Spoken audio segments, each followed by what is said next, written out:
Happy Thanksgiving, everybody! Today we are making a super simple mushroom bourguignon. It sounds fancy, but it doesn't have to be. I'll show you how easy it is. Let's do it.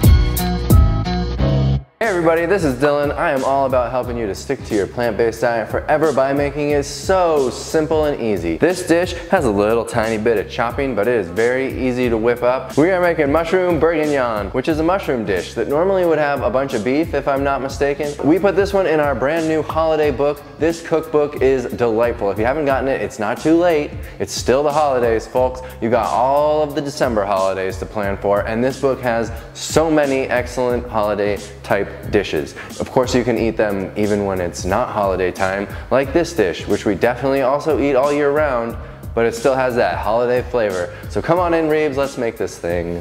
Let's make it sing and dance. All right, y'all, let's get to chopping. It's not much chopping, don't worry, just a few things. Let's start by chopping up a green bell pepper, 1 yellow onion, chop it up, throw it in the pot. We're gonna chop the carrots a little larger, like stew size. Throw them in the pot, and let's head over to the stove. Throw a little veggie stock in just to keep it from sticking. This is how we saute. No oil is needed. That's it. We'll just leave that for like 5 minutes, add a little veggie stock as it dries out. Let's go chop some mushrooms so we're ready for the next step. Let's chop some mushrooms, y'all. I'm gonna take the stems off and then just quarter these. You can leave the stems on, but I want nice, big, chunky, meaty pieces of mushroom just like that. If you have smaller mushrooms, maybe you just half them instead of quarter them. You know what this recipe reminds me of? A mix between Irish stew and goulash. Oh, okay. Here's the magic of the garlic rock. It's a nice, heavy, flat rock. Smash it pretty good, and the skin just falls away. It's just a rock. You can find it outside. So there we have it, some peeled garlic. This is drying out real nicely. I have it on like medium-high heat. Throw in a little bit more. This is my trusty little mincer. We could have chopped the garlic small, but that takes a little more time and effort. It's time to throw in the flavor. The mushrooms I'm just putting in a little later because they're not gonna need as much time to cook, like the carrots and everything. Now let's throw in some flavor. I got some black pepper. You gotta have it.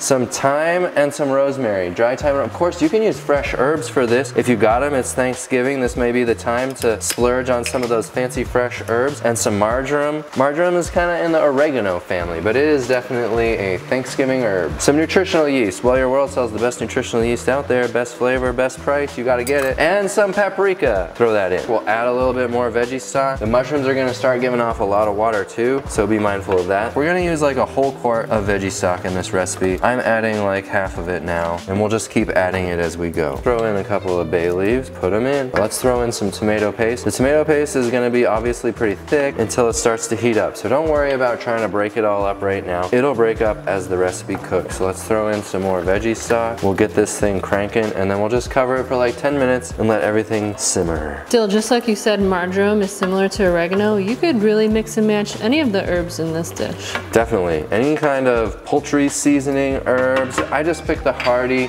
things that we associate more with fall. Okay, we're up to temp. I'm gonna bring it down to like medium low and we'll cover it. There's some red wine vinegar. I just put in like a tablespoon. Let's cover this baby up. While that's cooking on the stove, we've got some mashed potatoes to put together. For these, all I did was peel some russet potatoes, chunk them into reasonable sized pieces. The big ones I cut into like 3. The little ones, maybe I cut them in half. Throw them in the Instant Pot with about a half cup of water, some onion powder, garlic powder, and then I just turned them on for like 6 minutes. And now here we are ready to just smash them up into mashed potatoes. These are so nice because there's not that much liquid in here, so they get up to pressure really fast. Cooking mashed potatoes in the Instant Pot is actually pretty darn handy. Now you've got a couple options for prepping these mashed potatoes. The easy way would be, here we have the garlic powder and the onion powder and the potatoes, a little bit of liquid left in there. We could just mash right in. You're not gonna take any liquid out of here or anything. We could just mash right in. That'd be the easiest thing. But since it's the holidays, I really love the potato ricer. So I'm going to scoop into this. We'll rice into here and we'll mix them up into some nice mashed potatoes. Add a little soy milk. This makes them so smooth. Like with a masher, you are inevitably gonna miss some spots. You're gonna get some chunky parts, and some people love that. I do love that. But what I really love is when every bite is smooth. And when you're sending it through little holes, nothing escapes. I got a couple pieces and you just throw it into your ricer, plop that thing down. This is just a regular, easy to find tool, like a few bucks at IKEA.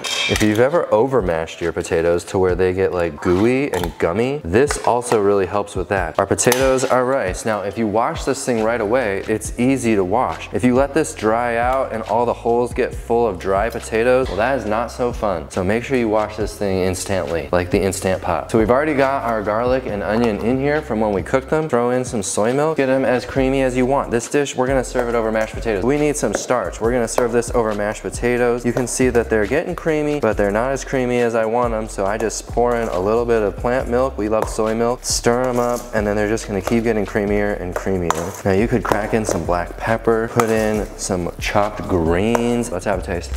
Oh, almost perfect mashed potatoes. Some people, instead of just using plant milk, maybe they'll make a cashew cream. If you were making that for your entire family for Thanksgiving, would you double or triple the recipe? You would want to make a lot more mashed potatoes. Let's get back to the stove, shall we? I only ended up using like probably 3 cups of the veggie stock. You could add more, whatever. And once the carrots are nice and done, maybe another minute, and that's it. They're already breaking apart, so they really are done. That's hot. It's a bit soupy. You could throw in a tablespoon or so of chickpea flour and that'll thicken it. Our mushroom gravy mix, or you can just take a nice spoonful of these mashed potatoes, stir them in, and they're gonna thicken this up. I've got some chives, which like I said would be really good mixed into your mashed potatoes, or we can just sprinkle them on top. And how about a little bit of parsley? I think that would go nicely. Chop it up. I'm ready to eat. How about you?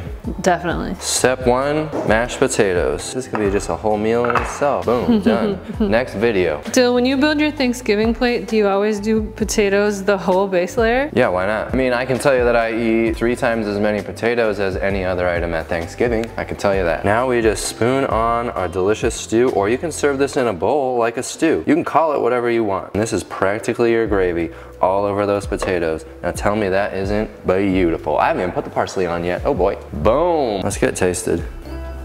The mushrooms are perfect. They still have some texture to them. Hot. I'm telling you, serving this on mashed potatoes is a requirement. This is gonna be a showstopper at your Thanksgiving, I promise you, no matter how you serve it. But don't forget the mashed potatoes. Why just Thanksgiving? Why not Hanukkah, Christmas? Everything. This is just our Thanksgiving video. Oh my gourd. Or wait, feeling gourd, you know what I mean?